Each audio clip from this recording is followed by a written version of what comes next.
في غطفان وبني سليم ثم ابنة الكريم زوج عثمان بها وخصه تزوج النبي حفصة وزنبا ثم غزا إلى في شوال وحمراء الأسد والخمر حرمت يقينا فاسمعا هذا وفيها ولد السبط الحسن. Ya, cukup sampai 61 sampai bait wal khamru hurimat yaqinan fasma'an hadza wa fiha wulida sibtul hasan. Oke. Di pertemuan sebelumnya kita udah bahas Nabi sampai tiba Madinah. Dan Nabi tiba di Madinah tanggal berapa? Tanggal, coba next slide terus. 12 Rabiul Awal tahun 1 Hijriah. 12 Rabiul Awal tahun 1 Hijriah. Nah, sebelumnya. Terus. Ya, ini dia nih. Sampai sini kemarin. Ini Nabi tiba di Madinah tanggal 12 Rabiul Awal tahun 1 Hijriah. Sekarang kita akan bahas kejadian-kejadian di tahun 1, kemudian tahun 2, kemudian tahun 3. Jadi insya Allah sore hari ini kita akan bahas 3 tahun, yaitu tahun 1 Hijriah, kemudian tahun 2 Hijriah, dan tahun 3 Hijriah. Tahun 4 Hijriah nanti itu di teman besok insya Allah. Wa kana fi rabi'ati isma' wasiqi al-isku fi huzbi banil mustalik. Itu di bait ke-62. Jadi kita hari ini bait 42 sampai bait ke 61. Oke, next. Nah, ini saya mohon maaf nih. Saya lupa bikin gede tulisannya. Ini jadi nggak kelihatan ya. Saya bacain aja deh. Di tahun ke-1 Hijriah tuh, yang di Zoom kelihatan nggak? Ya. Ini maksud saya mau bikin jadi satu slide. Saya lupa ada peserta offline. Jadi tanggal 27 Safar, Nabi SAW bertolak keluar dari Mekah. Tanggal berapa? 27 Safar. Udah kita bahas teman kemarin. Nah, kemudian Nabi SAW sebelum masuk ke Madinah tanggal 12 tersebut, Nabi membangun dulu Masjid Quba sebelum masuk Madinah. Hari ini betul Masjid Quba di dalam Madinah hari ini. Tapi dulu Quba itu di tepian Madinah, belum betul-betul masuk ke dalam kota Madinah. Artinya kita paham lah dari sini bahwa kota Madinah zaman Nabi jauh lebih kecil daripada kota Madinah hari ini. Madinah zaman Nabi jauh lebih kecil daripada kota Madinah hari ini. Hari ini, ya Masjid Quba dalam banget kota Madinah. Ya, kita dari Masjid Nabawi jalan ke Masjid Quba udah ada sekarang. Ada yang tahu nggak? Udah ada jogging track antara Masjid Nabawi dengan Masjid Quba. Perjalanan kira-kira kalau jalan kaki sejam ya, sejam jalan. Nah, Quba dulu di tepian Madinah, belum betul masuk Madinah.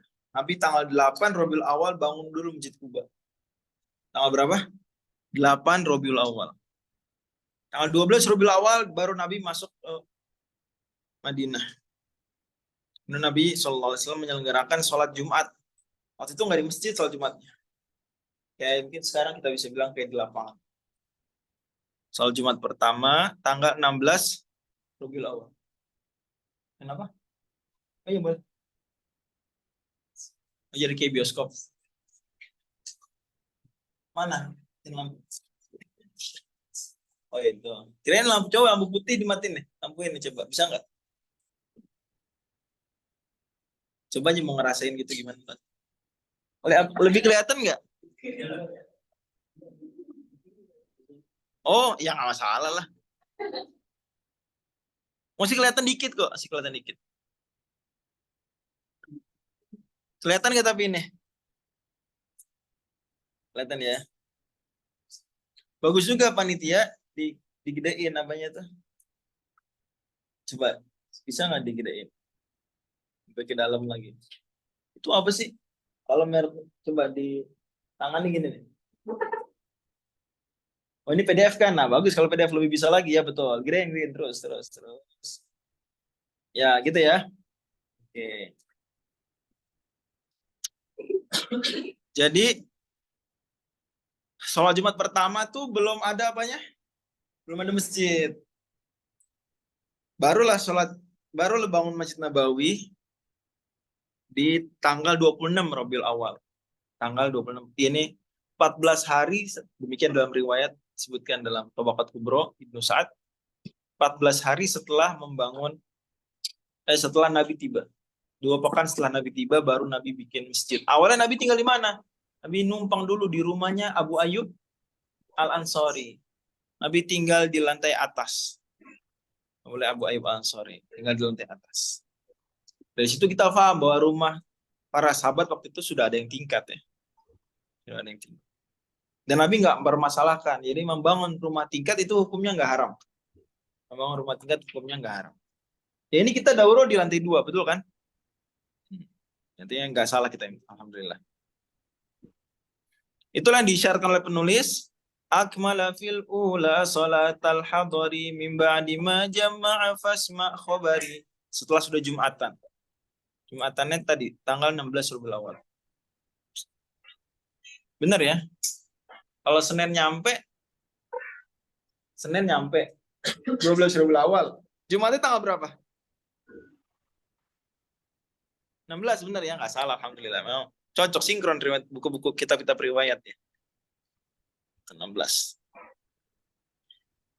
Mimba dima jama'a fasma khobari thumma banal masjida fi Qubari wa masjidal madinatil ghorra'i. Cuma di situ nggak menunjukkan urutan ya. Cuma di situ menunjukkan apa namanya? Penjelasan di bait saja. Walaupun mungkin juga ada pendapat yang dipakai oleh Ibnu Abil Iz bahwa salat Jumat dulu baru bangun Masjid Quba. Tapi riwayatnya bilang 16 Rabiul Awal.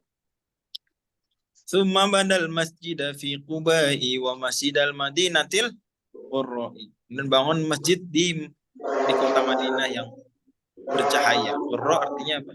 Bercahaya. Summa bana min haulihi masakinah. Nabi membangun di sekeliling Masjid Nabawi apa?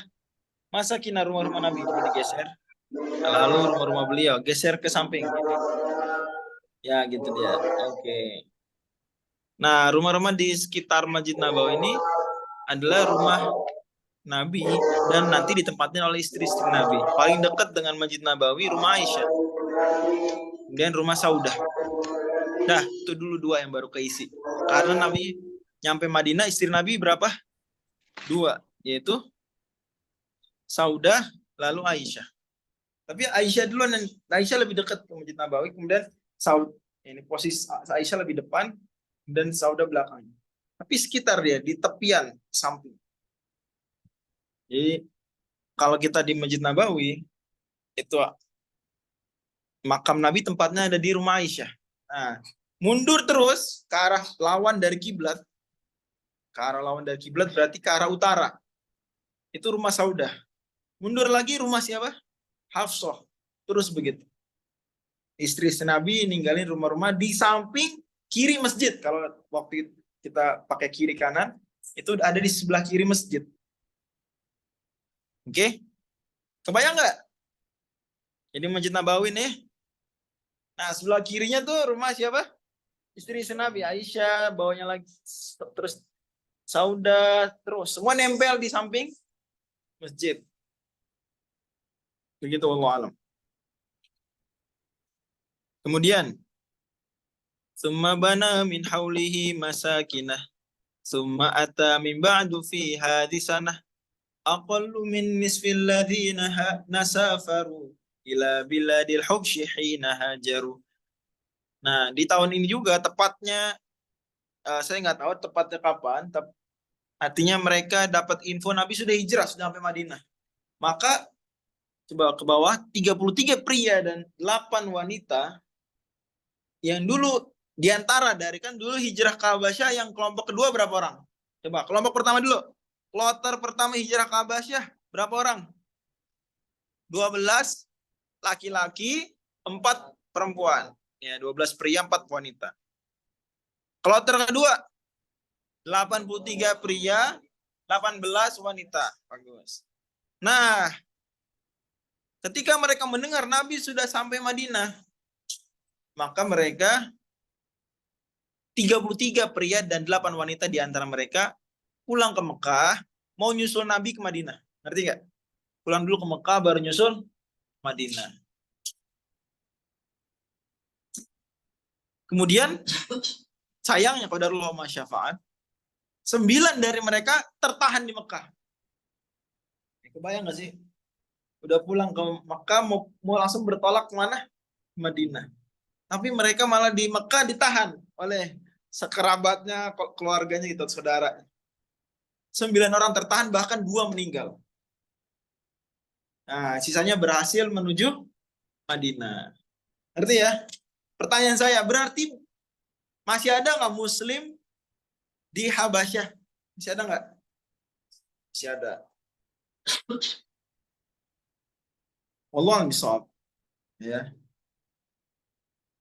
Ini juga bagian dari strategi, karena kalau Madinah kenapa-napa, umpama Nabi di Madinah ternyata kalah perang atau sejenisnya lah. Misal, maka Nabi masih punya tempat untuk hijrah itu kemana?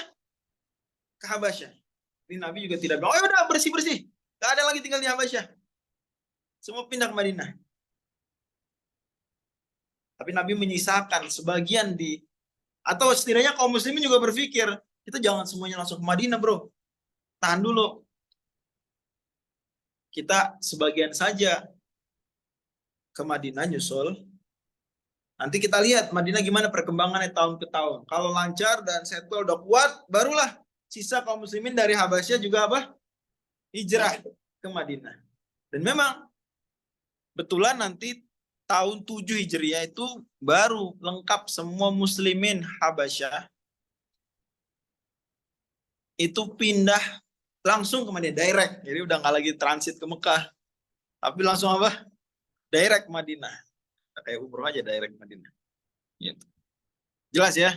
Nanti itu tapi tahun 7. Tahun 7 Hijriah. Berarti jaraknya berapa lama tuh? Dari hijrah ke Habasyah sampai balik benar-benar bersih. Gak ada yang lagi di Habasyah. Hijrah ke Habasyah tahun berapa? Tahun 5 kenabian alias tahun 7 sebelum hijrah. 7 sebelum hijrah. Kemudian nanti pulang lagi tahun berapa? 7 setelah hijrah. 7 hijrah. Hijriah. Berarti total 14 tahun kurang lebih mereka berada di Habasyah. Ada yang seperti itu. Ada juga yang Nabi ke Madinah langsung mereka sekitar 30-an atau 33 plus 8, 41 ya. Gagal 9. Berarti 41 kurang 9, 32. 32 orang ini berhasil nyampe Madinah. Berarti mereka di Habasyah kurang lebih cuma berapa tuh? 7 tahun. Kurang, enggak, 8 tahun. Maaf, kita hitung lagi coba. Nabi, iya bukan 7 bukan 7 sebelum hijrah ya, tapi 8 sebelum hijrah. Ya Nabi, kaum muslimin hijrah ke Habasyah bulan Rajab dan bulan Syawal tahun 8 sebelum hijrah. Bener ya? Di catatan kemarin tahun berapa? 8 sebelum hijrah. Iya, 8 tambah 7 berarti 15. Benar, benar kata Syekh Sirqati dalam ceramah beliau yang terbaru, benar. 15 tahun, ya. 8 tambah 7 15. Berarti paling lama kaum muslimin di Habasyah itu 15 tahun. 15 tahun, 1,5 dasawarsa.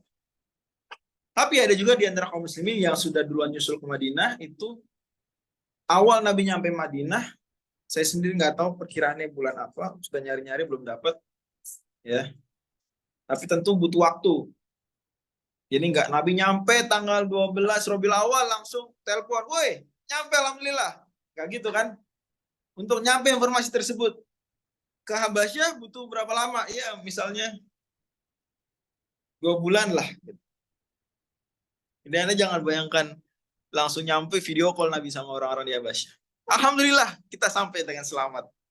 Dan Nabi bikin video kirim ke YouTube. Alhamdulillah telah sampai di Madinah. Kalian teman-teman di Habasyah, yuk segera nyusul kita join Madinah. Ya itu kalau sekarang mungkin bisa begitu. Tapi butuh waktu. Tapi saya nggak tahu perkiraannya berapa tepatnya. Tapi intinya masih di tahun pertama. Masih di tahun pertama. Karena ya anggaplah 2 bulan nyampe informasi, 2 bulan mereka perjalanan, anggap tambah sebulan gitu ya, ya 5 bulan. Itu masih tahun pertama kan. Rabiul Awal kan bulan ketiga. Tambah 5 berarti bulan 8. Bulan 8 bulan apa? Kalau Hijriah. Bulan Sya'ban. Masih bulan Sya'ban masih. Dapat mereka Ramadan di Madinah. Alhamdulillah enak banget. Yang ngerasain apa? Ramadan di Madinah. Nih orang-orang muhajirin Habasyah. Oke. Itulah. Sumata mibadu fiha di sana. Datanglah setelah itu. Di tahun ini kata penulis. Kata Ibn Abil Iz masih di tahun ini. Sumata mibadu fiha di sana. Tahun ini masih tahun 1 berarti. Seperti tadi kita udah hitung. Aqallu min nisfil ladzina safaru. Lebih kecil dari setengah. Memang 33 kan lebih kecil dari setengah. Mereka 83 laki-laki, setengahnya atau total kemarin 101 orang, lebih sedikit dari setengah, berarti lebih sedikit dari 50. Ini kan 41. Pas ya, benar ya? Berarti tepat pengungkapan Ibnu Abil Iz. Aqallu min nisfil ladzina safaru ila biladil hubsyi, ke negerinya orang-orang Habasyah, hina tatkala mereka hajaru, mereka hijrah. Oke. Ngerti sampai sini? Bait berapa tuh tadi? 45. Ngerti ya? Lanjut. Sekarang wa fihi akha asyraful akhyari bainal muhajirina wal ansari. Bait 46. Di tahun ini juga, fi hadzal am, wa fihi akha. Nabi mempersaudarakan, akhu mempersaudarakan. Bainal muhajirina wal ansari, antara muhajirin dan ansor. Total yang dipersaudarakan 136 orang. Totalnya berapa orang? 136 orang. Berarti dapat berapa pasang? 136 orang tuh terus dipasangin satu sama satu. Jadi berapa pasang? Mantap, 68, betul sekali. 136 dibagi 2, 68.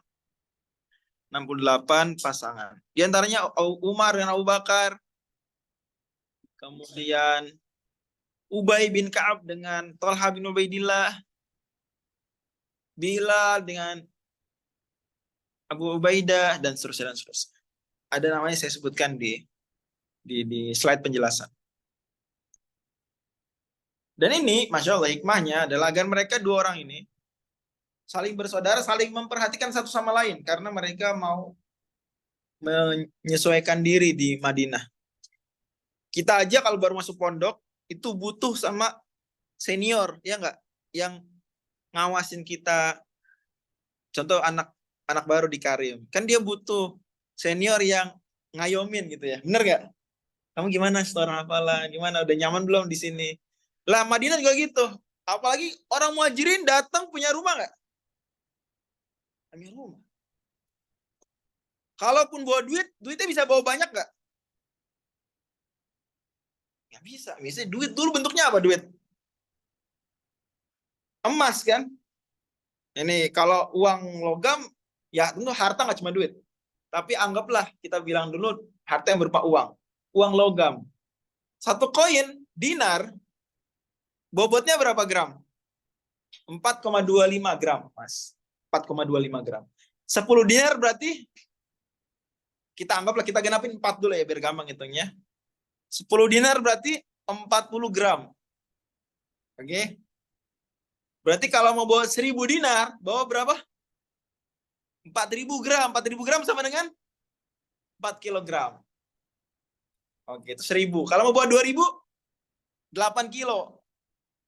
Ini mau buat duit 2000 aja. Kalau kalian, kita kan buat 2000 buat parkir di supermarket, ya nggak? Duit 2000 nih Pak, 2000. Nah, kalau mau buat 2000 dinar, itu mesti bawa ngangkut 8 kilo. 8 kilogram tuh ya bagus buat apa? Barbel. Buat barbel kecil lumayan tuh. 4 kilo, 8 kilo. Buat latihan membentuk otot bicep dan tricep. Jadi kira-kira mereka bisa bawa duit banyak nggak? Kalau mau bawa 10.000 dinar gimana? 10.000 dinar berarti 40 kilo. Gimana bawa 40 kilo? Mau bawa 20.000, 80 kilo. Ini hijrah bro, bukan jalan-jalan atau pindahan rumah. Hijrah tuh ngumpet, kaburnya ngumpet. Dan semua orang hijrahnya ngumpet-ngumpet kecuali Umar bin Khattab aja yang hijrahnya terang-terangan. Yang gitu, semuanya ngumpet.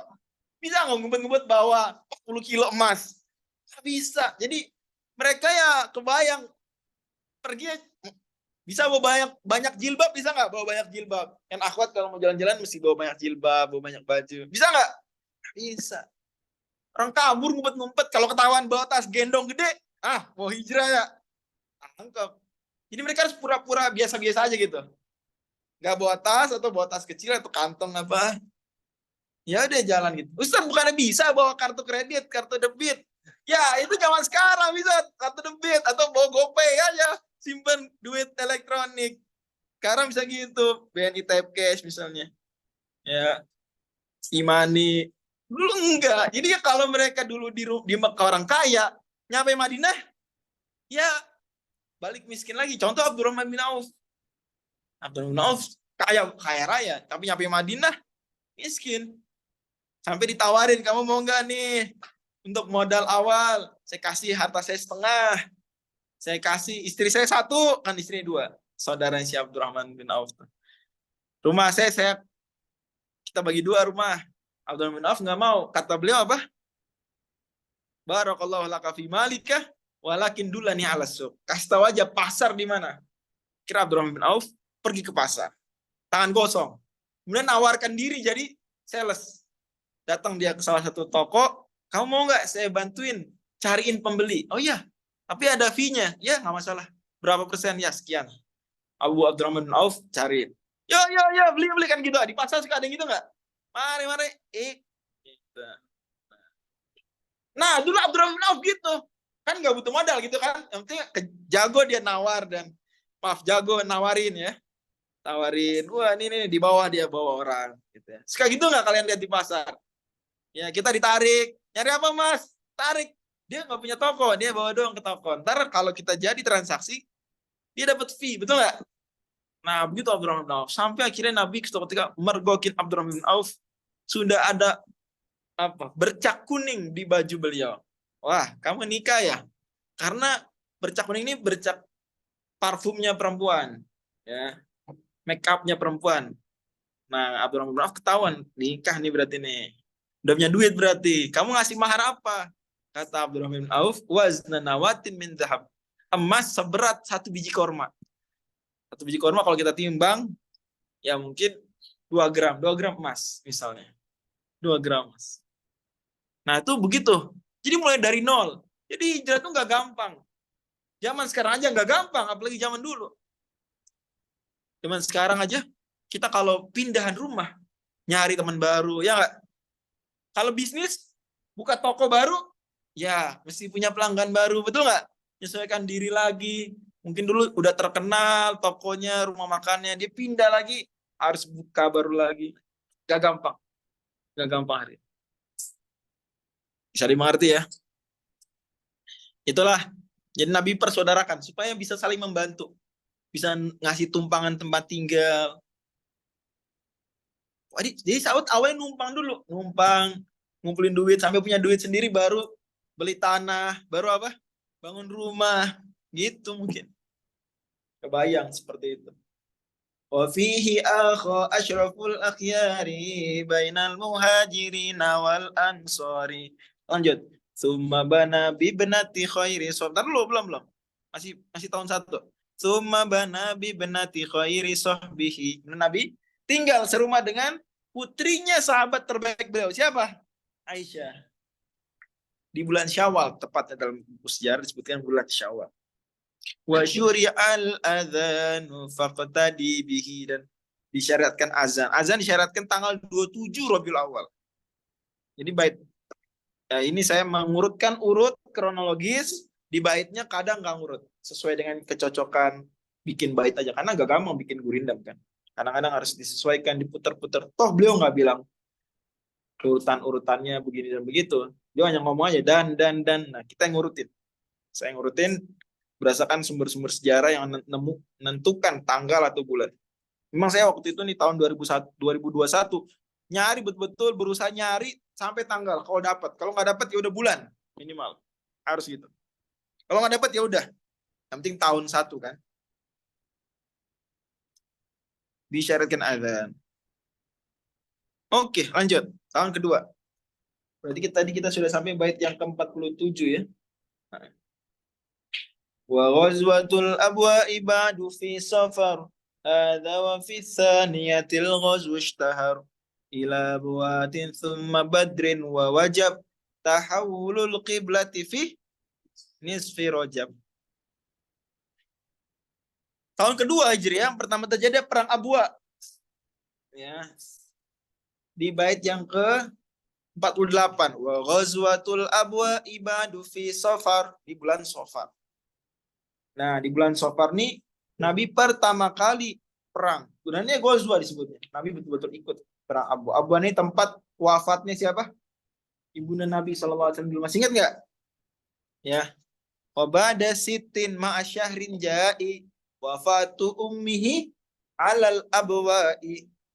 Nabi wafat di Abwa. Nah, Abwa itu tepian Madinah waktu itu. Tepian Madinah, Abwa masuk Madinah. Abwa dulu di tepian. Di luar sedikit dari Madinah.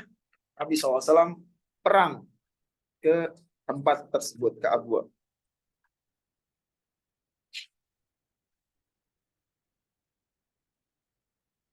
Iya, silakan.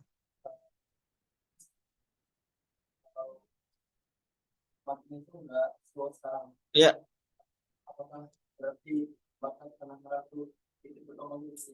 Oke. Ya. Oke, bagus pertanyaan. Nah, batas tanah haram nggak berkembang dalam pemerintahan karena Nabi sudah menandai bahwasanya batas tanah haram Madinah itu baina airin ila taur, antara 2 bukit.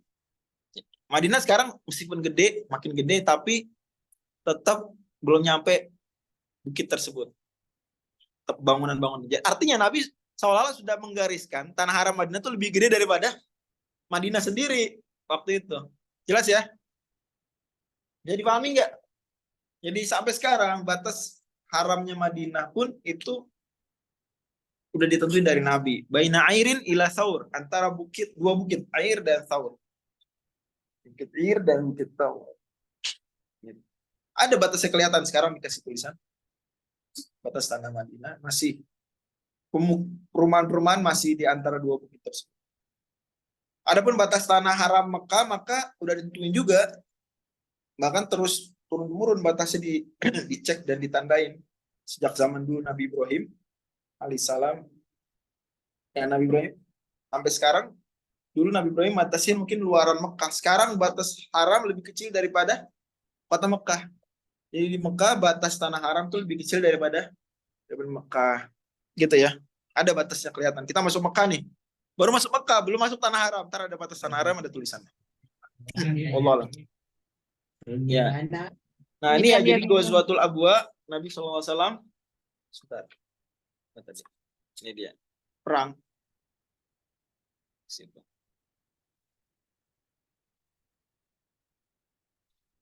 Kemudian Nabi menikah Ali menikah dengan Fatimah.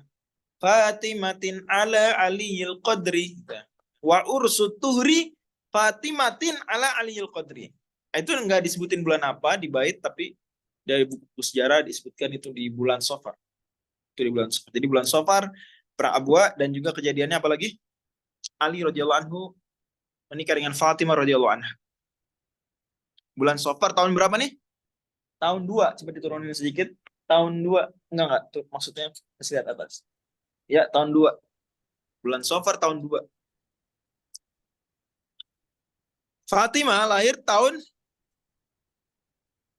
berapa sebelum hijrah? 18. Ya, sebelum hijrah. Sekarang tahun 2, berarti usia Fatimah berapa? 20 tahun. Ya, Fatimah nikah 20 tahun. Ali radhiyallahu anhu itu Nabi umur 40, usia beliau 8 tahun. 8 tambah 13 tambah 2. 8 tambah 13. Ini Nabi awal diutus itu usia Ali 8 tahun. Berarti kan Ali lahir tahun 21 sebelum hijrah. 21 sebelum hijrah. 13 tambah 8. Iya benar, 21. 21 tambah 2 berarti usia Ali berapa nih? 23. Berarti bayangin. Ali radhiyallahu anhu menikah umur 23 tahun, Fatimahnya umur 10 tahun. Ya, ideal lah untuk ukuran orang-orang. Itu cukup ideal ukuran zaman sekarang. 23 laki-lakinya, perempuannya apa? 20.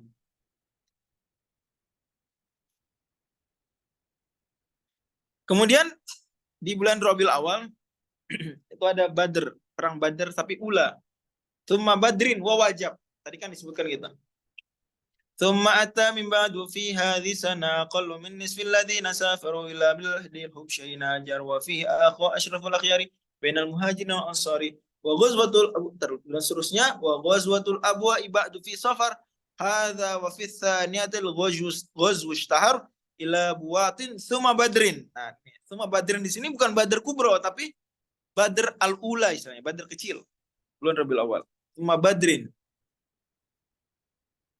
ila buatin, buat jika perang buat, perang Badar ula, perang buat. Mungkin saya nggak punya waktu untuk merinci masing-masing perang ini, kecuali kalau kita nanti di akhir sudah tuntas, boleh lah kalau ada yang mau nanya tentang salah satu perang.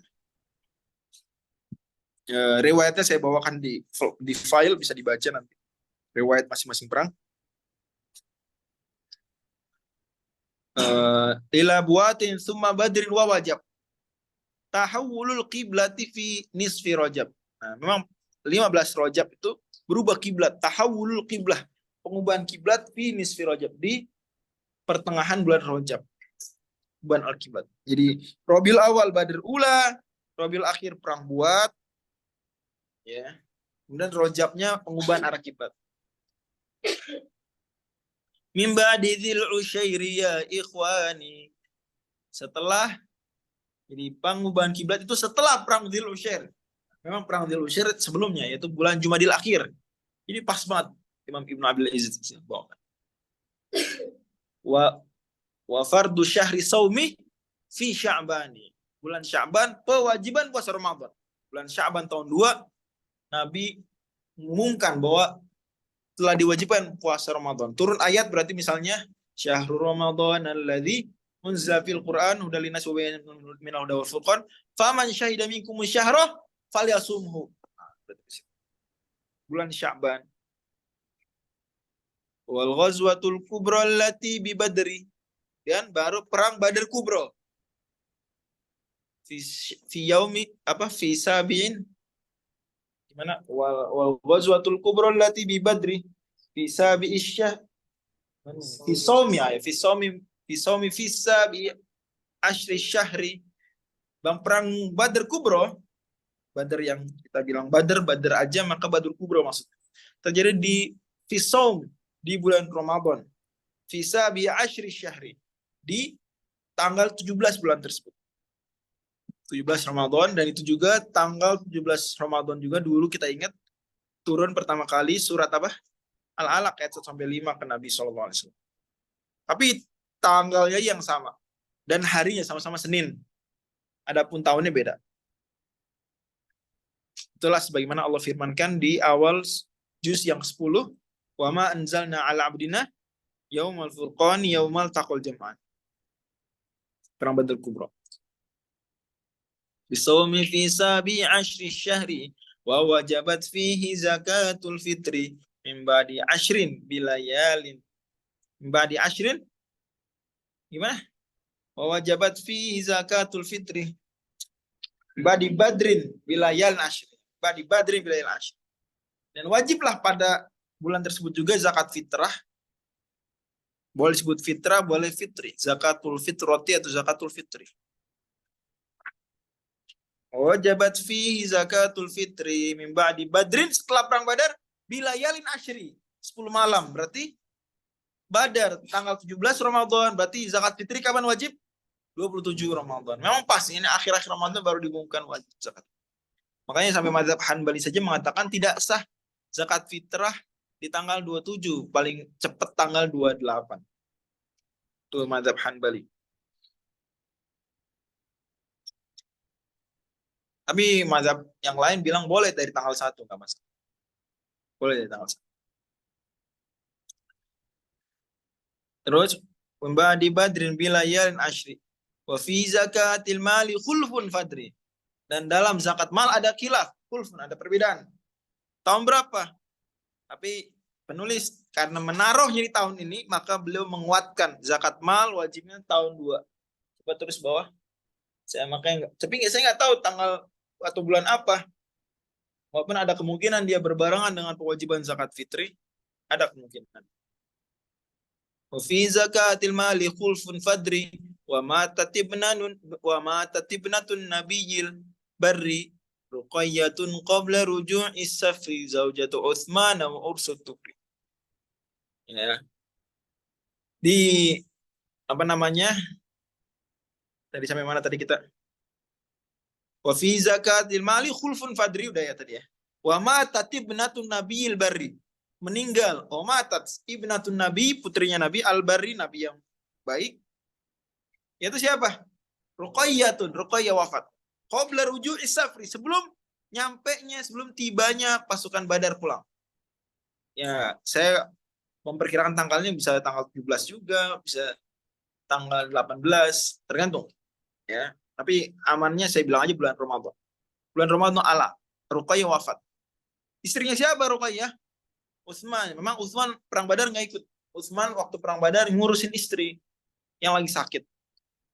Tapi Nabi karena Utsman nggak ikut perang bukan karena malas, tapi karena jagain istri Nabi, istri Utsman, yaitu putri Nabi, maka Utsman tetap dianggap sebagai veteran perang Badar, jalur kehormatan mungkin gitu ya, secara kehormatan. Ini nggak ikut bener-bener nggak ikut perang Badar, tapi Utsman dapat ghanimah perang Badar seolah-olah ikut perang. Itu keistimewaan Utsman. Ya. Karena ngurusin siapa? Ruqayyah. Tapi Ruqayyah wafat juga. Sebelum Nabi nyampe, Ruqayyah udah wafat. Radhiyallahu anha. Ya, Ruqayyah. Qabla ruju'is safri, sebelum pulangnya rombongan safar perang Badar. Zaujatul Utsman, istrinya Utsman. Dan Ruqayyah sesuai dengan yang saya sampaikan di pertemuan-pertemuan sebelumnya, Ruqayyah ini lahir tahun berapa? Ayo Ruqayyah lahir tahun berapa? 22. Apa 21? 20 sebelum hijrah. Ruqayyah. Ya kan kalau Fatimah 18. Ya benar, 2 tahun sebelumnya. Berarti sekarang tahun 2. 20 sebelum hijrah, sekarang tahun 2. Berarti wafat tahun usia berapa usianya? Usia 22 tahun. Jadi Masya Allah, Fatimah nikah tahun ini, Ruqayyah meninggal. Begitu ya, Nabi dapat ujian ya. Kurang lebih Ruqayyah meninggal usia 22 tahun. Oke. Lanjut. Wa fi zakati ursuturi. Tadi gimana? Fatimatin ala aliyil qadri wa mat Fatimatin ala aliyil qadri wa aslam al-Abbas ya. Wa aslam al-Abbas ba'dal asri. Abbas di bulan Ramadan juga setelah bertawan di perang Badar, ditawan, dibawa masuk Madinah. Abbas akhirnya masuk Islam. Abbas masuk Islam. Abbas bin Abdul Muttalib. Abbas bin Abdul Muttalib, paman Nabi berarti, masuk Islam. Berarti Abbas tuh dari dulu belum masuk Islam, sekarang baru. Padahal Abbas nih yang jagain dan menjamin baiat Aqobah.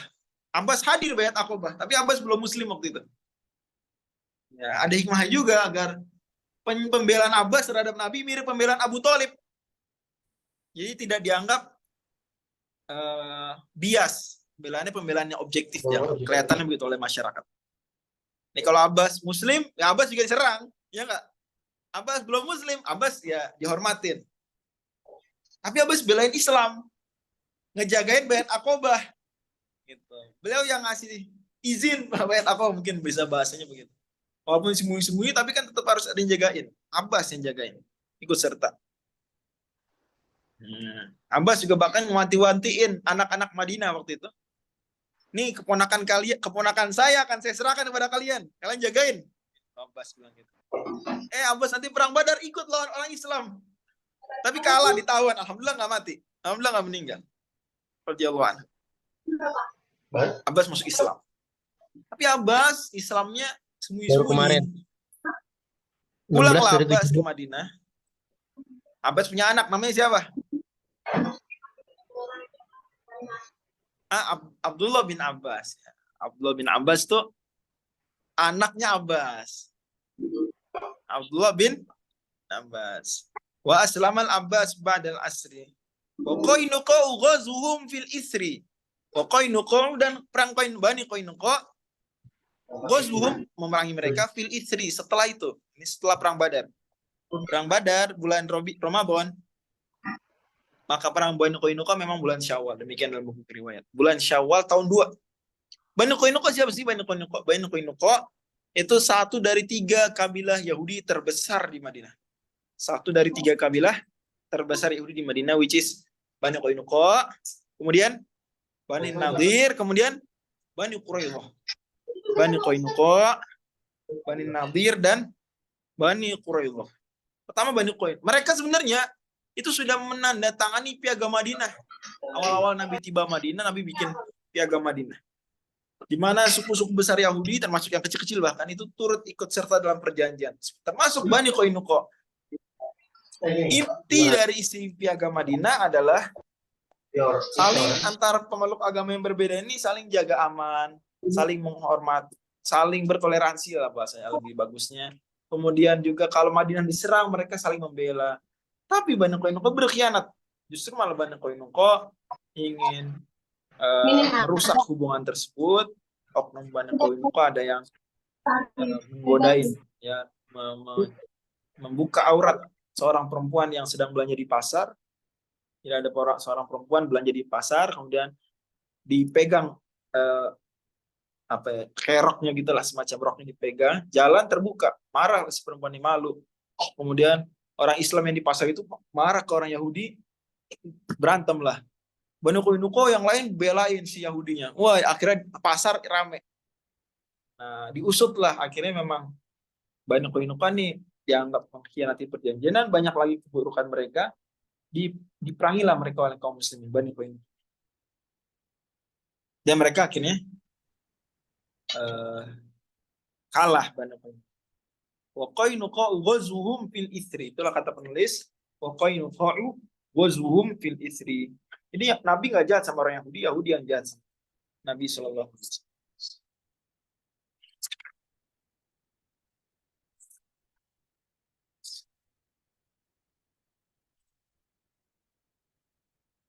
Wa ba'du dhaha yauma idin nahri. Kemudian di bulan Dzulhijjah Nabi menyembelih. Nah, Dzulhijjah Nabi menyembelih. Berarti ini tahun 2 Hijriah, Dzulhijjah itu Nabi pertama kali Idul Adha. Pertama kali Idul Adha.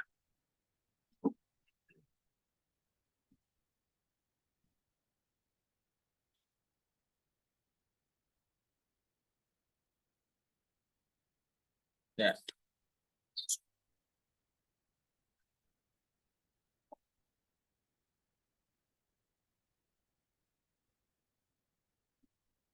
Oke.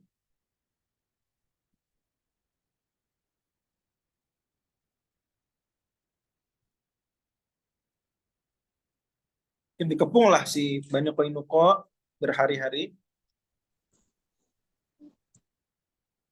Kemudian mereka diusir. Akhirnya Bani Qainuqa, kesimpulan akhirnya adalah diusir dari Madinah. Tadinya mau dihukum. Saya peraturan waktu itu yang mengkhianati perjanjian. Piagam Madinah mengkhianati konstitusi. Mereka akhirnya diusir dari Madinah. Dan ini suku besar pertama yang diusir dari Madinah dari kalangan Yahudi, yaitu Bani Qainuqa. Di bulan Syawal. Bulan Dzulhijjahnya Nabi nyembelih ya. Wa ba'du dhaha yauma idin nahri. Wa ghazwatu sawiqi tsumma qarqara. Ghazwatu sawiq, perang Sawiq itu di bulan Dzulhijjah. Wa ghazwatu sawiqi tsumma qarqara. Kemudian perang Qarqara di bulan Muharram tahun berikutnya. Next slide, tahun 3. Bulan Muharram ada perang Qarqara. Tsumma qarqara. Wal ghazwu fi tsalitsatil mushtahirah. Fi Ghatafana. Kemudian perang di tahun kedua, di tahun ketiga Hijriah yang terkenal perang Ghatafan. Ghatafan kabilah yang ada di utara Madinah. Perang Ghatafan. Wa Bani Sulaimin dan perang Bani Sulaim bulan Jumadil Awal, ya, Rabiul Awalnya. perang Ghatafan, Jumadil awalnya perang Bani Sulaim.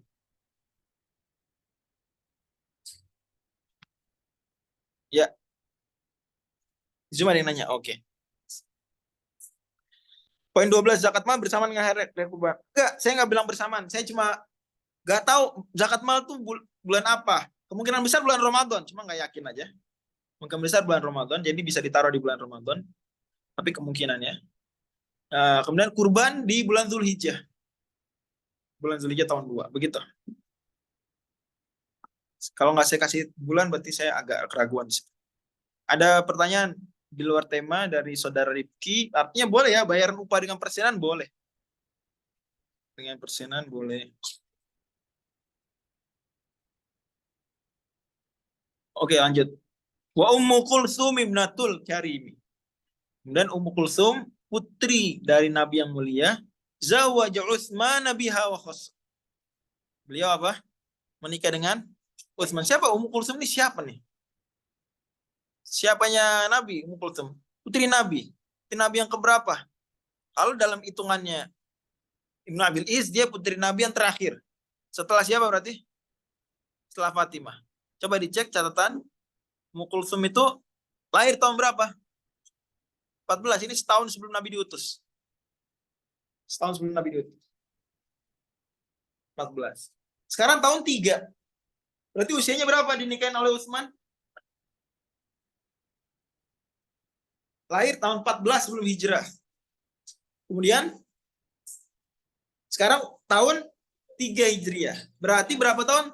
17. Berarti Ummu Kulsum dinikahin Nabi SAW usia 17 tahun. Dinikahi Utsman, maaf, dinikahi Utsman. Utsman sendiri itu dilahirkan tahun 47 sebelum hijrah. 47 sebelum apa? Sebelum hijrah. Sekarang tahun 3. Oke, berarti make sense. 50 tahun berarti 50 tahun Utsman, sementara siapa? Ummu Kulsum 17 tahun.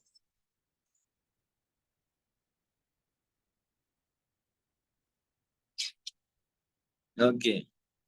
Ada pertanyaan dari Bang Fadel. Bagaimana menanggapi perbedaan pendapat tentang kesohian kisah-kisah di Sirah? Anda mendapat ingin saya mengatur kisah saya menuju kitab Yusuf yang tidak sahih.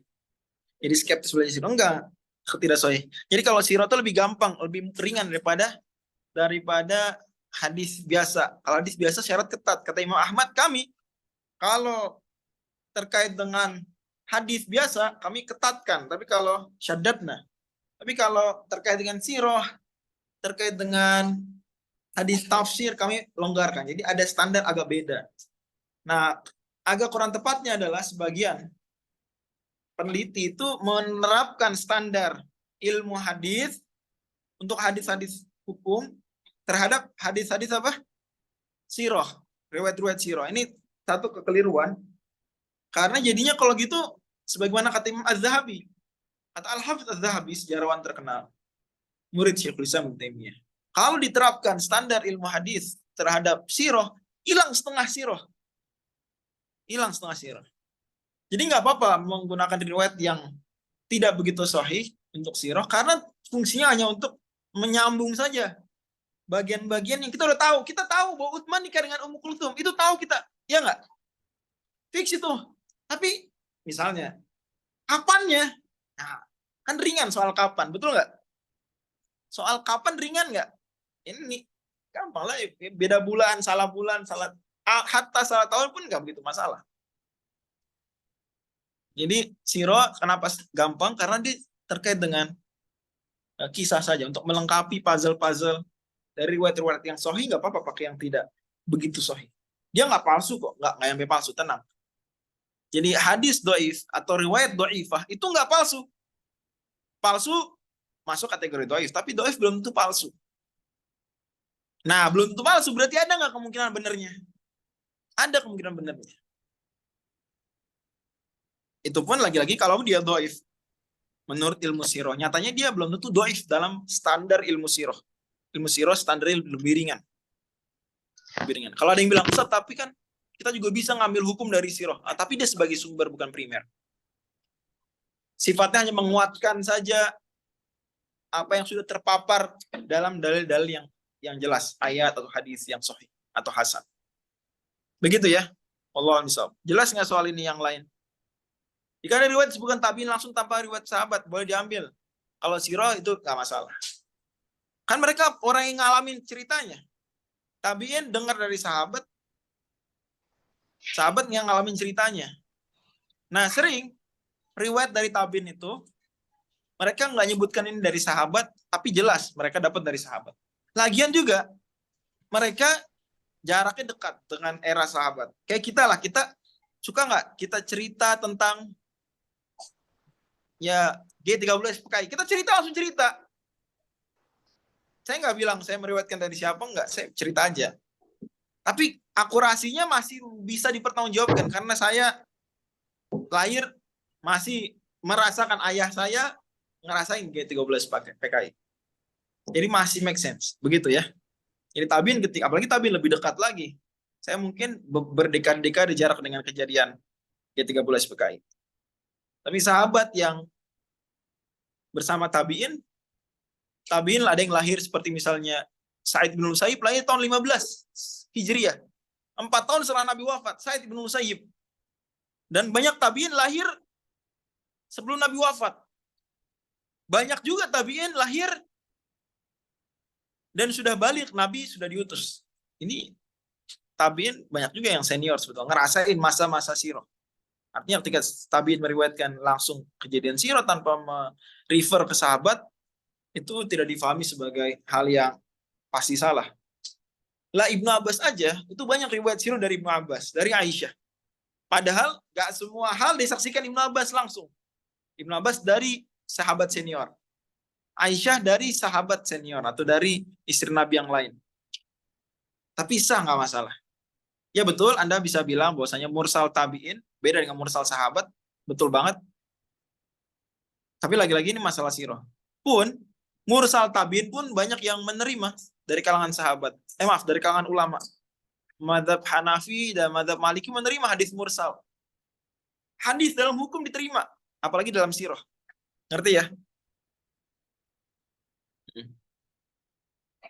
Begitu, wallahu alam. Oke, balik lagi ke sini.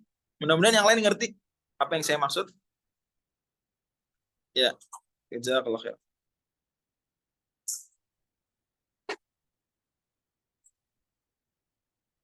Oke, tadi sampai mana? Fi Ghatafan wa Bilis wa Bani Sulaimin wa Ummu Kulthum ibnatul Karimi zawaja Utsman biha wa qassah. Nabi nikahkan dengan Utsman usia 50 tahun. Kemudian Ummu Kulthum 17. Nggak masalah. Kemudian Nabi nikah dengan Hafsah. Tsumma tazawajan Nabiyyu Hafsah. Nabi nikah dengan siapa? Hafsah di sebelum Ramadan. Pokoknya sebelum Ramadan. Ya. Sebelum dapat bulannya pas, tapi sebelum Ramadan. Usia Hafsah waktu itu usianya 21 tahun. Usia Nabi berapa? Usia Nabi berapa usia Nabi? Nabi nyampe Madinah usia 53. Sekarang tahun 3. Berarti usia Nabi 56. Nabi 56, Hafsah 21 tahun. Dan ada cerita menarik ya nih. Waktu itu tadinya Umar mau nawarin Hafsah ke Utsman. Tapi Utsman pengennya nikah sama siapa? Ini. Adiknya Ruqayyah, itu Ummu Kulthum. Akhirnya Umar bingung, Hafsah ditawarin di siapa? Ternyata dilalah Nabi lamar Hafsah. Maka terkenal ungkapan Nabi, Allah memberi ganti buat Utsman yang lebih baik dari Hafsah dan buat Hafsah yang lebih baik dari Utsman. Allah memberi ganti buat Utsman yang lebih mulia daripada Hafsah. Siapa? Ummu Kulthum. Dan memberi ganti buat Hafsah yang lebih baik daripada Utsman, yaitu Nabi Muhammad SAW. Di atas. Jadi tadinya Umar mau jodohin Utsman dengan Hafsah. Kan Utsman jomblo nih. Ya, mungkin bahasa kita gitu. Umar ngelihat kesian, wah ini pas kesempatan nih.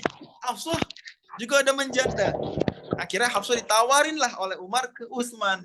Tapi Utsman nggak berkenan. Utsman maunya nikah sama Ummu Kulthum, adanya Ruqayyah. Akhirnya Umar bingung, siapa yang nikah sama Hafsah nih sekarang? Nabi ngelamar siapa? Hafsah. Itulah kata Nabi, Allah beri ganti buat Utsman yang lebih mulia daripada Hafsah, yaitu siapa? Ummu Kulthum. Dan Allah ganti yang lebih mulia Ini kayak buat pondok pesantren gitu ya. Hafsah daripada Utsman, yaitu Ya. Nabi Muhammad SAW. Baru ada kecil. Ini Nabi umur 56 nikah dengan Hafsah umur 21.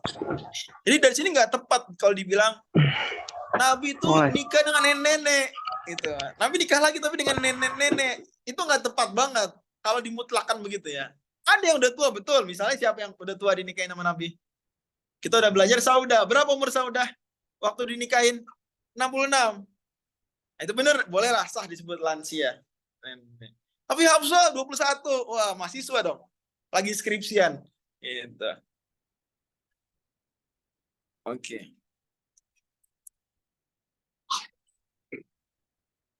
Lanjut. Tsumma tazawwaja Nabiyyu Hafsah wa Zainaban. Kemudian Nabi nikah dengan Zainab. Siapa Zainab di sini? Zainab binti Khuzaimah. Hafsah binti Umar, Zainab binti Khuzaimah. Zainab binti Khuzaimah.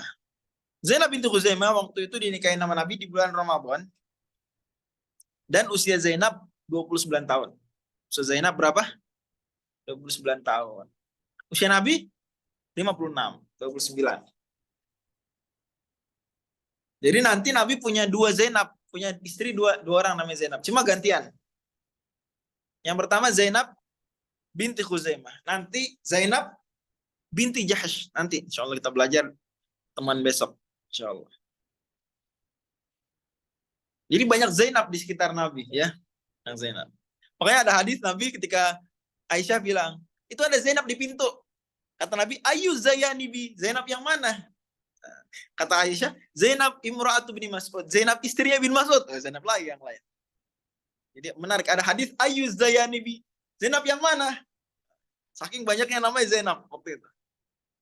Zainab. Jadi nama Zainab ya penting juga. Hari ini kayak orang malu punya anak namanya Zainab. Ya, jangan malu. Ini nama mulia, Zainab.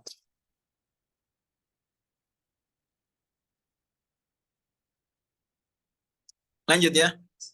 Wa Zainaban tsumma ghaza ila Uhud. Kemudian Nabi perang Uhud. Uhud ada bukitnya, masih ada bukit Uhud. Orang biasa kalau ke Madinah dikasih lihat tuh bukit Uhud. Fi syahri Syawalin, di bulan Syawal. Wa Hamra'il Asad, dan juga perang Hamrul Asad di bulan Syawal juga.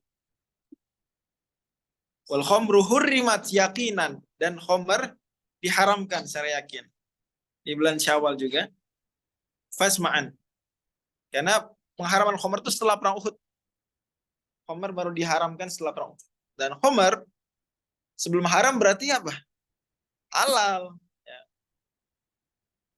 Jadi ada riwayat-riwayat memang sahabat minum khamr, mabok tuh jangan kaget, wah itu sebelum haram. Misalnya sahabat biasa minum khamr itu setelah Isya. Setelah Isya. Tadinya sebelum Isya, tapi pas sholat Isya pada ngaco sholatnya. Allah firmankan kan, ya ayyuhalladzina amanu la taqrabus sholata wa antum sukara hatta ta'lamu ma taqulun. Wahai orang beriman, jangan sholat kalau masih mabuk, belum sadar. Berarti tadinya mereka mabuknya habis maghrib. Makan malam kan maghrib ya. Mabuk. Tapi mau sholat Isya, ngaco sholat Isyanya. Baca Al-Kafirun ngaco. Apalagi Al-Kafirun susah juga. Kalau mabuk bisa nggak tamat-tamat. Yang nggak mabuk aja nggak tamat-tamat, baca Al-Kafirun bisa-bisa. Ini mabuk. Ya. Ada cerita Ali salah baca Al-Kafirun. Ali radhiyallahu. Akhirnya sahabat waktu itu minum khamrnya habis Isya. Karena antara Isya dengan subuh lama ya. Habis Isya. Main, udah sadar, sholat subuh udah sadar. Ya. Tahun 3 tuh, tahun 3. Dan khamr diharamkan bertahap. Pertama kali disinggung di Quran di surat An-Nahl. Ya. Kata Allah, wa min samaratin nakhili wal a'nabi tattakhiduna minhu sakaran wa rizqan hasana inna fi dzalika laayatan liqaumin ya'qilun. Kata Allah, dan dari buah korma samaratin nakhili wal a'nab, dan dari buah anggur tattakhiduna minhu sakaron warizqan hasanah. Kalian buat dari korma dan anggur minuman memabukkan dan rezeki yang baik. Sungguh pada demikian ada ayat bagi orang yang berakal. Nah, di sini udah ada isyarat juga sebetulnya. Ini halal kan? Allah bilang dalam konteks nikmat. Di antara nikmat Allah buat kalian adalah khamr itu kalian buat minuman memabukkan dari pohon, dari buah kurma dan dari buah anggur. Gitu. Kalian buat sakaron, minuman memabukkan, warizqan hasanah, dan rezeki yang baik. Tapi di sini ada dua kode bahwa khamr itu sebenarnya nggak begitu bagus, walaupun termasuk nikmat. Kode pertama adalah Allah membedakan antara sakaron dengan rizqan hasanah, minuman memabukkan dan rezeki yang baik. Berarti minuman memabukkan bukan rezeki yang baik, karena al-atfu yaqtadil mughayyar, kaidahnya begitu dalam bahasa Arab. Kalau didankan berarti menunjukkan itu beda. Artinya didankan. Ya, dikasih dan. Kode pertama itu, yaitu Allah mengatakan sakar, minuman mabukan, bukanlah rezeki yang baik, bukan rizqan hasanah. Kode kedua di akhir ayat. Sungguh pada demikian itu ada ayat bagi orang yang berakal. Berarti ya kalau berakal dan mau akalnya terus bagus nggak minum khamr. Terus khamr mulai Allah Subhanahu wa taala kasih kode lagi. Belum haram banget, belum. Masih lampunya makin lama makin kuning gitu, makin oranye. Kuning lah sekarang. Tadi hijau, sekarang kuning. Yaitu di surat Al-Baqarah Allah firmankan, yas'alunaka 'anil khamri wal maisir qul fihima ismun kabiru wa manafi'u lin-nas wa ismuhuma akbar min naf'ihima. Mereka bertanya kepada engkau tentang khamr, minuman keras, dan judi. Katakan, fihima, dalam keduanya ada dosa yang besar dan ada manfaat-manfaat bagi manusia. Wa manafi'u lin-nas. Allah akui ada manfaat khamr. Yang mungkin bikin happy sekilas, walaupun habis itu bikin stres. Yang benar itu penelitian gitu. Itu manfaat juga buat orang. Banyak masalah dia minum khamr sedikit, habis itu tapi nanti stresnya makin berkepanjangan. Penelitian begitu. Khamr banyak mudarat, tapi awalnya seperti ada kebaikan. Wa manafi'u lin-nas. Wa itsmuhuma, tapi dosanya, keburukannya akbaru min naf'ihima, lebih gede. Itu yang kedua. Yang ketiga, yang barusan surat An-Nisa, ya ayyuhalladzina amanu la taqrabus sholata wa antum sukara hatta ta'lamu ma taqulun. Kemudian itu udah di Madinah tuh, karena udah sholat, ya enggak? Udah di Madinah. Kemudian Nabi SAW mendapatkan ayat yang baru karena Umar berdoa pada Allah, Allahumma bayyin fil khamri bayanan syafiyan, ya Allah tolong perjelas hukum khamr nih. Umar memang kayak anti khamr. Umar meskipun khamr belum haram, Umar nggak senang sama khamr. Ya. Akhirnya Allah turunkan surat Al-Maidah ayat 90. Ya ayyuhalladzina amanu innamal khamru wal maisiru wal ansab wal azlamu rijsun min amali syaitani fajtanibuhu la'allakum tuflihun. Wahai orang-orang beriman, sungguh khamar, judi, mengundi nasib dengan panah, dan berhala adalah perbuatan jorok, keji. Min amali syaitan, termasuk perbuatan setan. Maka jauhilah, agar kalian beruntung. Gitu ya. Nah, itu yang keempat. Baru deh, mereka turun ayat khamar tuh, Umar langsung keliling. Woi, Allah innal khamra hurrimat. Yang lain juga pada bilang, woi khamar udah haram, udah haram. Anas waktu itu lagi nuangin khamar buat sahabat-sahabat. Dengar khamar diharamkan, langsung sama mereka dibuang ke got, ke selokan, dibuang ke selokan. Terus gentong-gentong khamar, botol-botol khamar lah bahasa kita sekarang dulu, gentong. Langsung dibuang, dilempar, pecahin kemana? Ke got. Sampai satu malam itu got Madinah penuh dengan apa? Khamar semua, satu got. Jadi bayangin got satu pancur apa nih? Ini pancuran emas ya? Ya, satu pancuran emas, satu daerah apa nih istilahnya nih? Jalan inilah jalan Irian Jaya, yang Irian kan? Nusantara apa Irian Jaya? Nusantara. Yang Nusantara nih gotnya isinya Homer semua gitu. Bayangin gitu. Jadi mantap sahabat, imannya kuat. Diharamkan Homer langsung dibuang. Nggak pakai tak dulu nanggung dikit lagi. Malam ini ya. Nggak. Langsung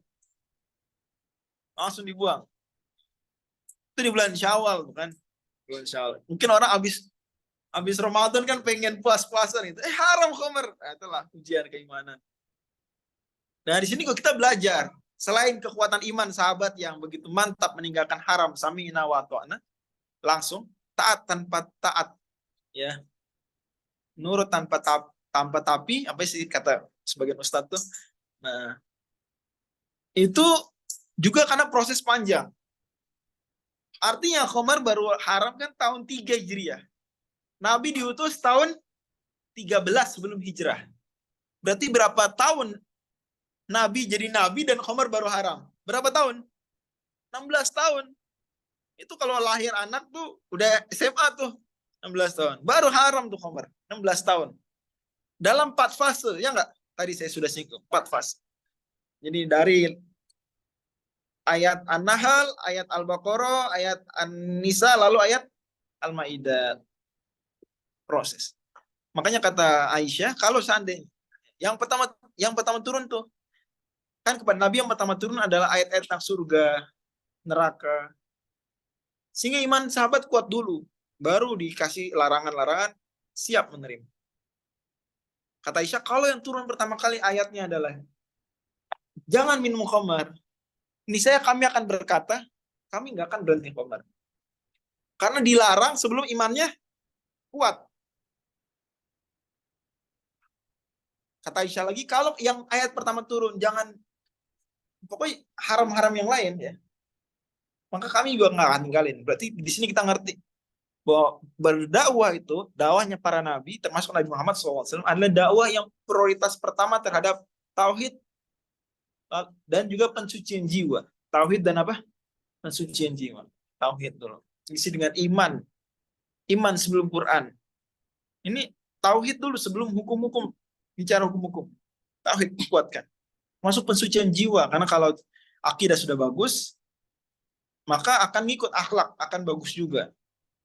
Karena sama-sama bagian utamanya adalah pikiran dan hati. Akidah dan akhlak itu dimensi utamanya adalah pikiran dan hati. Akal dan hati. Kalau udah bersih akidahnya, bersih hatinya, maka dilarang apapun oleh Allah dan Rasulnya akan nurut. Tapi kalau pikiran masih penuh syubhat, hatinya masih penuh syahwat, maka diajak puasa juga susah misalnya. Juga kita lihat tadi, baru wajib sholat 5 waktu di tahun keberapa? 11 kenabian. Baru wajib 5 waktu. Sebelumnya sholat cuma 3 waktu. 2 rakaat masing-masing. Puasa Ramadan baru wajib tahun 2 Hijriah. Zakat fitrah 2 Hijriah. Zakat mal 2 Hijriah. Kurban 2 Hijriah. Banyak sekali syariat baru wajib tahun 2. Udah di Madinah. Udah kuat keimanan. Sudah siap masyarakat. Nah ini penting ya. Oke.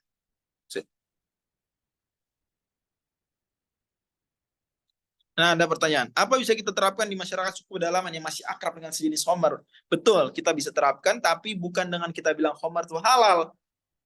Ya, tapi dengan jangan larang dulu. Jadi boleh menunda tabligh, menunda penjelasan bagi ustadz boleh. Jadi kita misalnya nih, datang berdakwah ke tempat, masih pada minum khamar. Ya kita nggak apa-apa, nggak usah ngelarang dulu aja. Diemin aja dulu. Tapi kita nggak bilang khamar boleh. Nggak boleh kalau kita bilang khamar halal, kita bohong atas nama Islam. Nggak benar. Tapi kita diemin aja dulu. Ngerti nggak? Ngerti nggak bedanya? Ini jadi ustadz saya ke kampung mana masih banyak khamar. Ya. Ya pertama, atau kita berdakwah di Belanda, berdakwah di mana, di Eropa Timur misal contoh. Masih pada minum khamar. Kita jangan bilang khamar halal, enggak. Tapi kita juga diam-diam aja dulu. Enggak masalah. Kata Imam Suyuti dalam Kaukab Sati, enggak apa-apa itu kalau kita menunda penjelasan. Dalam rangka bertahap berdakwah. Sama pakai jilbab juga gitu. Kita dakwah di satu lingkungan yang mereka belum berjilbab, ya ntar dulu jilbab ntar. Tapi kita nggak bilang pakai jilbab nggak wajib. Kita tetap yakin wajib dan kita nggak bilang apa-apa tentang jilbab. Diam aja dulu. Sampai ketika kita anggap sudah tiba waktunya, baru kita ajak apa? Berjilbab. Sama jilbab juga yang ketat. Juga ntar dulu aja dilarangnya. Biarin dulu. Yang penting pakai jilbab dulu. Kuatkan keimanannya. Nanti baru apa? Baru sudah kuat imannya, baru kita suruh jilbab yang sesuai dengan syariat. Itu jilbab yang tidak ketat. Dan seterusnya seperti itu. Bisa difahami ya? Nanti nih. Wallahualam. Oke. Ya, lalu ada satu lagi yang belum kita ceritakan. Fi syari syawalin wa hamra fi Ghatafan wa bani Sulaimin wa ummu Kulthum madul karimi zawaj Utsman bi Aghas thumma tazawwaj Nabi Hafsah wa Zainaban thumma ghaza ila Uhud fi syari syawal wa hamra al-asad. Nah, wal khamru hurimat yaqinan fasma'an hadza wa fiha wulidat Sibtul Hasan. Dan di tahun tersebutlah dilahirkan siapa? As-Sibt, sang cucu. Sibt artinya cucu, namanya Al-Hasan. Al-Hasan bin Ali. Al-Hasan bin Ali radhiyallahu anhuma. Hasan lahir bulan Ramadan. Ingat nggak dulu bapaknya nikah kapan? Ayo. Safar. Ali dan Fatimah nikah bulan Safar tahun 2. Tahun 2 Hijriah. Anaknya lahir anak pertama bulan Ramadan tahun 3 Hijriah. Berarti jaraknya Safar kan bulan 2. 1 tahun 7 bulan. Setahun 7 bulan jaraknya. Ya, normal lah ya.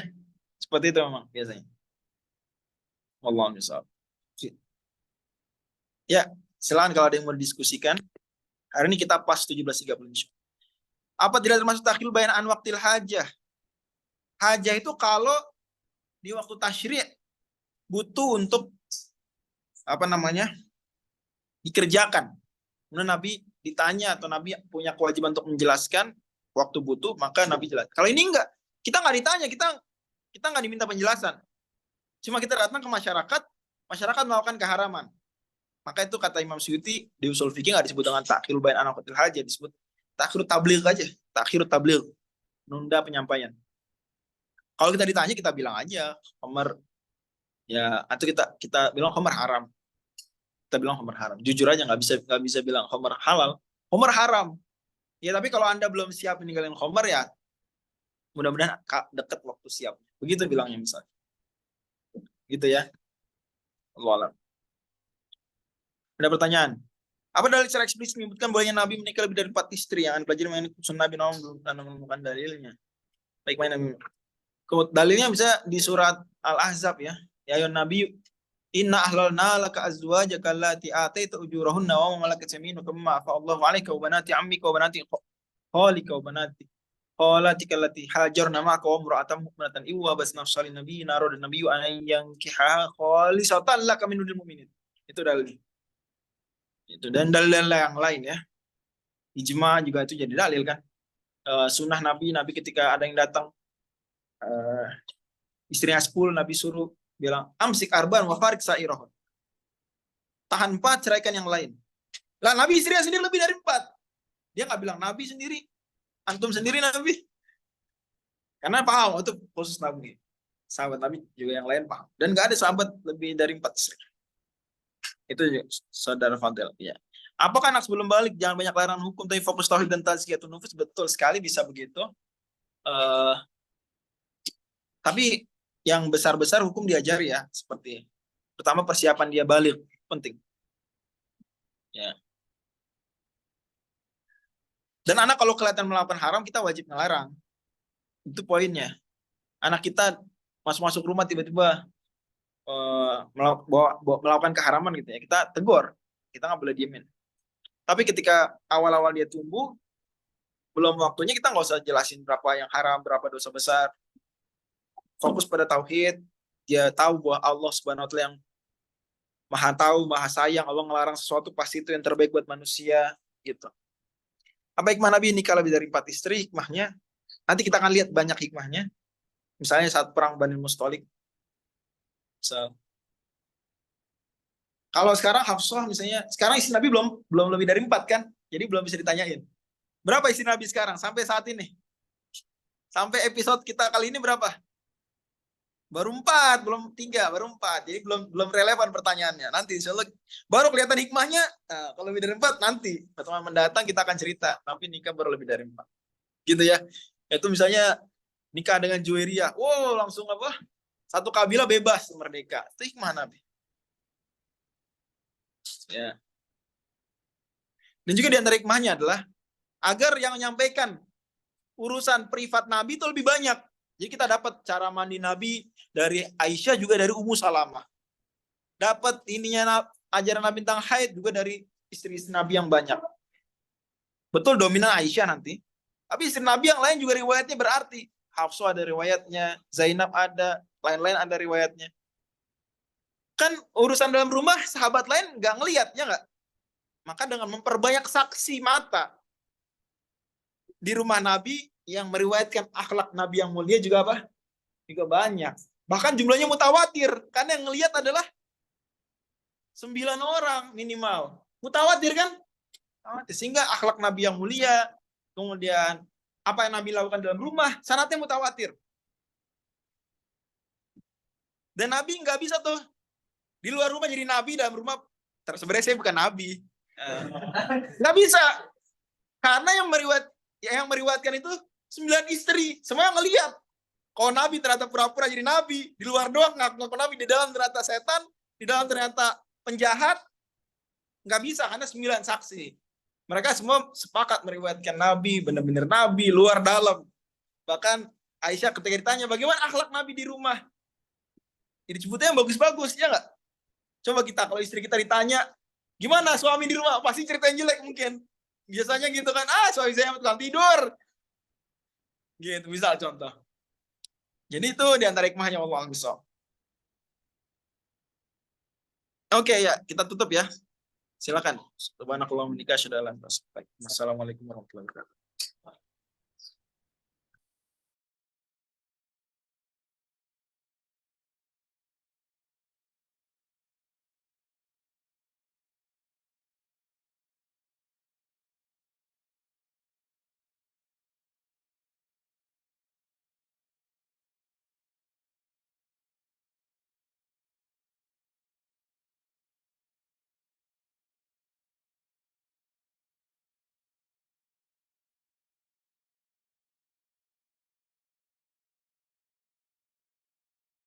Enggak, kalau Depok.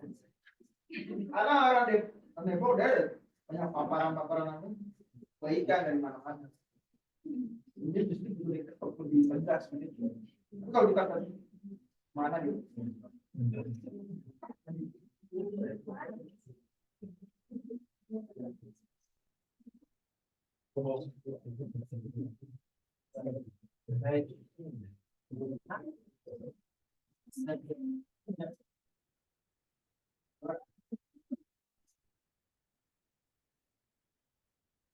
Ya, saya pamit ya.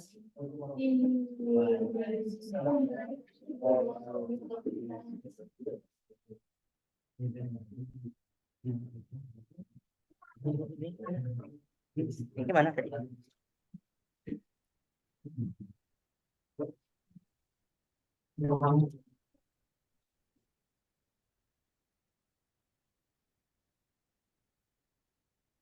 Oke.